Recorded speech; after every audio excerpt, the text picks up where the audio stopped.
Hello, hello, and this is Wayne Belisle with this week's Profit Maximizing Moment.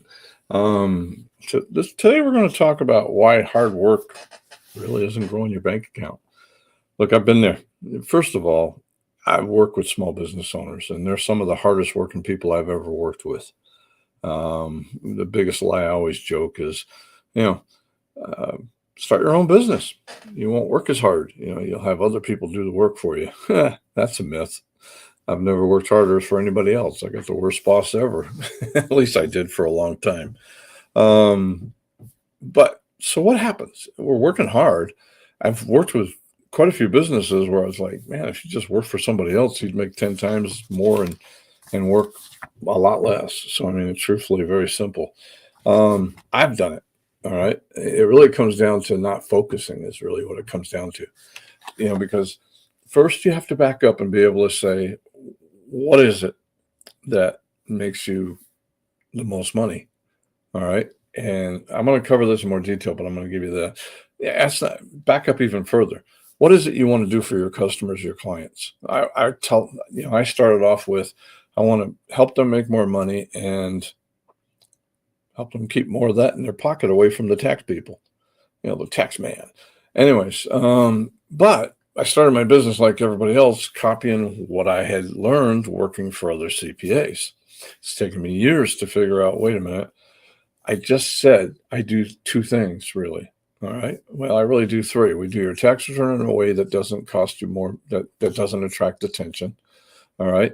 We do tax planning to make sure you keep as much as possible legally. Like I always say all the time, I like my clients, but don't wish to share a jail cell with them. And we help them increase their profits. All right. So why am I doing everything else that doesn't apply to those? Okay. For example, we stopped doing payroll returns. What the ADP and Paycheck do those better. Even QuickBooks has a program that does it. If you don't know what you're doing, I'd recommend outsourcing it. Why am I doing bookkeeping? Doesn't have anything to do with those two. There's bookkeepers out there. They undercut my price all the time. So, let's get rid of that. Don't waste a lot of time on sales tax audits. There's people that specialize in that. When we get one of our clients get a sales tax audit, let them do it. Many other things we got rid of. So what it allowed us to do was concentrate on those things that make us the most money. Because truthfully, if you're working very strong, a lot of hours, trust me, you're not alone. I've done it. I just told you. It's not what you have to understand. Hard work doesn't necessarily equal high profits. It just doesn't. So get that through your head. And that's hard for us business owners, okay? Because if we're not busy, we must not be doing something wrong. But being busy doesn't lead to profits by itself, all right? Um, I've worked with a lot of business owners that don't understand that I've done that, like I said, myself for many, many years. I really wish I could take what I've learned over the last 5-10 years and gone back 30 years and done it right. But that's not how it works. So take a shortcut. Don't make my mistake. Okay. Yeah. Remember, working hard is important, but only if you're working on the right things that increase profits. Okay. And truthfully, I've done it myself. I've worked myself to literally, hi, whoever's texting me.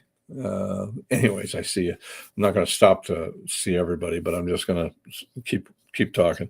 Anyways, worked myself to exhaustion where literally I just couldn't get out of bed sometimes. It was just, here I was. All right. Key point.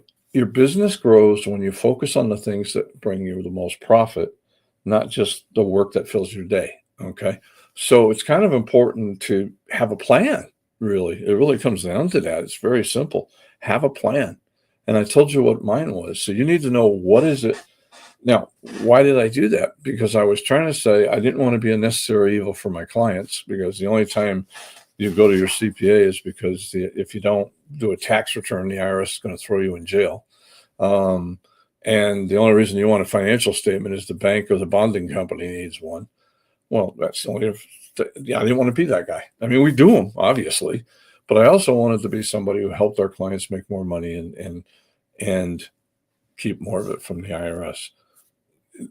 we did a tax planning last week, saved our clients, that one client, over 150,000, all legal. Like I said, in case there's an IRS agent watching, we don't break the law, because why? There's plenty of legal things we can do. All right. Um, Too much work on the wrong stuff. Like I said, I was doing bookkeeping and payroll returns, which don't bring in enough money. They really don't. So not all work you do produces profit. Owners have to spend time on the most important things. So figure out what that is. First, figure out what your customers want, figure out how you can give it to them, and then work on those things. Outsource everything else or delegate it, whatever. All right. Admin work. You should not be doing your own bookkeeping. I do mine. I didn't do it for years, and I probably won't soon. I'm cleaning it up the way I want it, and then I'll probably give it to my daughter to work on. Don't Make sure you price your product correctly. I can hear it now. Okay, well, my competition doesn't. Look, I raised my prices 25% on most of my business clients and lost one because I packaged it correctly. So that's another topic for another day, but you need to learn to package correctly. And the same thing happens with if you're selling a product. Well, I can't do that because they can go online and buy that. Yeah, they can. So match that price when they come in, have an upsell procedures, have systems and procedures in place to say, and you're not going to knock that product. You're going to say, that's a perfectly good product. I have a client, BK Medical, shout out to them. They sell lift chairs. Everybody has that on their website for a price. So they match that price. But when somebody comes in, it's like, well, yeah, but if you weigh over a certain amount, it won't work for you. If you're too tall, it won't work for you. It's also not as comfortable as this one. Look what this one does. So they have a system where they're upselling and then cross-selling. So you can still do it by increasing your price or your margins by learning your products and matching. So that's an excuse. Don't tell me you can't do it. All right. Outdated services. It happens all the time. I used to do a lot of QuickBooks trainings, and then people were doing it for free on YouTube. How can you compete with free? You can if you want. If that's something you want to do, go ahead. But don't expect to make a lot of money out of it because you can't really charge for it. All right. And remember, no matter what you're doing, you're in the service industry, even if you're selling a product. I mean, if you don't want to be in the service industry, then why should I come to you? Let me just go on Amazon and order it. The whole reason I'm going to walk into a brick and mortar usually is I want to touch the product. I want to see it. But if that's the only reason I'll touch the product, okay, yeah, that's the one I want. I can get it cheaper online. No, the idea is if you're going to a brick and mortar store, I need to have somebody there that I can count on to say, yeah, that's not going to work for you. All right. So anyways, this is where we're going. I got some action steps for you. I guess some homework. So sit down and look at what work you did in the last 2 weeks. And I do this, okay? I've done this more than a few times where I've sat down and actually tracked my time in 15-minute increments for the last 2 weeks. All right. Then I go at home somewhere, or if I can't, someplace I can be quiet. If that's not at home, go to Starbucks or your local coffee shop and sit down and look at it and say, if I was going to charge whatever profit you want, you take whatever profit you want at the end of the year and divide it by 2,000 hours. So if I was going to I wanted $500,000 in profit, let's say, just to throw a number out there. All right. And because I'm tired, I need to charge $250 an hour for my work. All right. So I'm going to sit down and say, everything that I did, would I pay somebody $250 an hour to do that? If the answer is no, then we're not going to talk about it. We're not going to do it. We're going to delegate it. We're going to outsource it. We're going to eliminate it. I found eliminating things works well. I got rid of the bookkeeping. Here's an example. Got rid of the bookkeeping. Bottom line went down by $80,000. Sorry, top line went down by $80,000 because I wasn't billing those clients. My net profit that year went up by 40 to 50,000. I forget why, because I was able to concentrate on the customers that were willing to pay more for my services, needed more help. All right. And on top of that, I was able to concentrate on the profitable products just as much. Okay. So look down there, see what you can cut, delegate, or streamline and get rid of them. All right.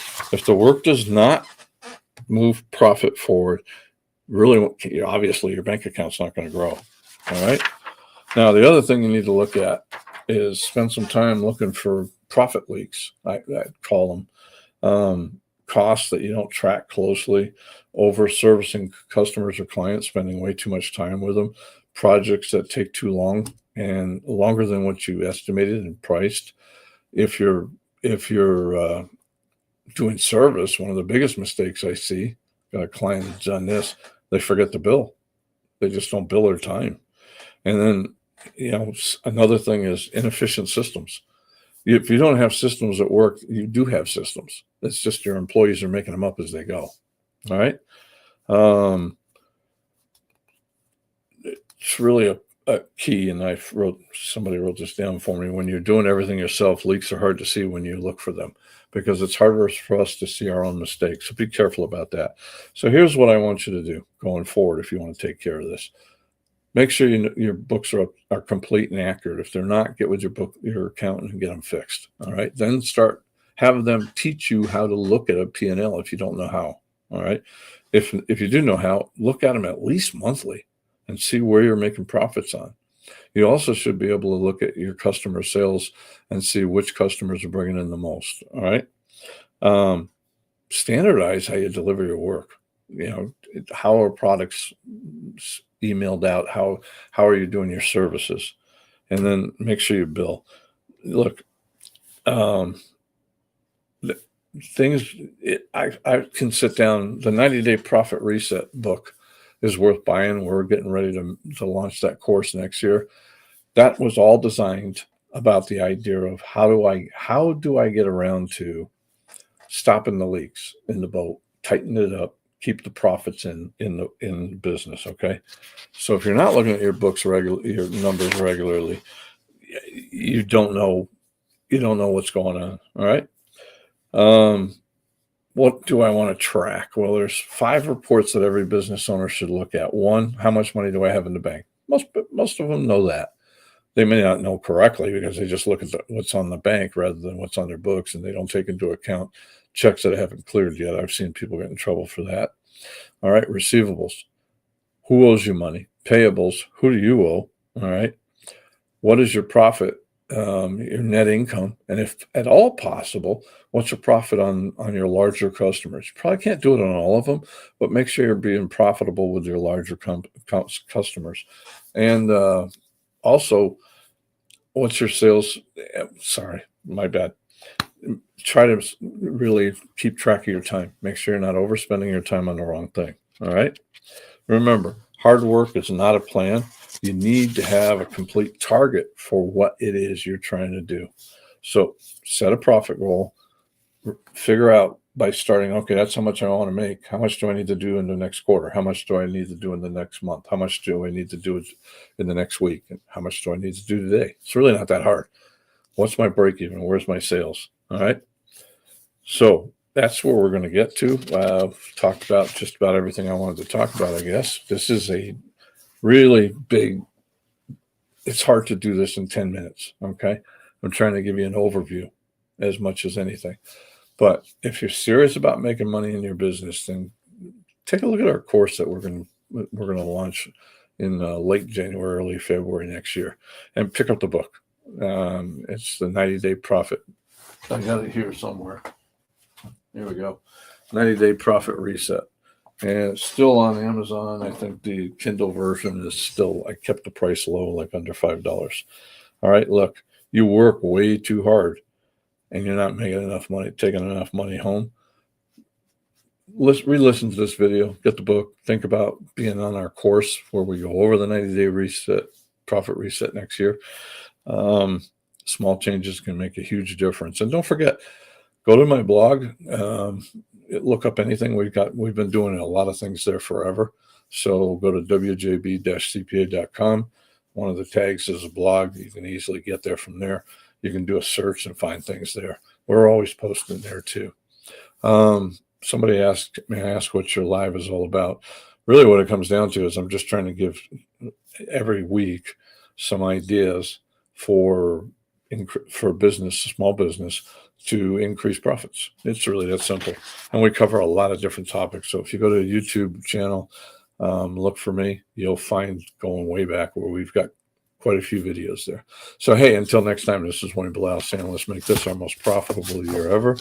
And have a great weekend. God bless, and see you at church. Have a good one. Take care. Bye. And we're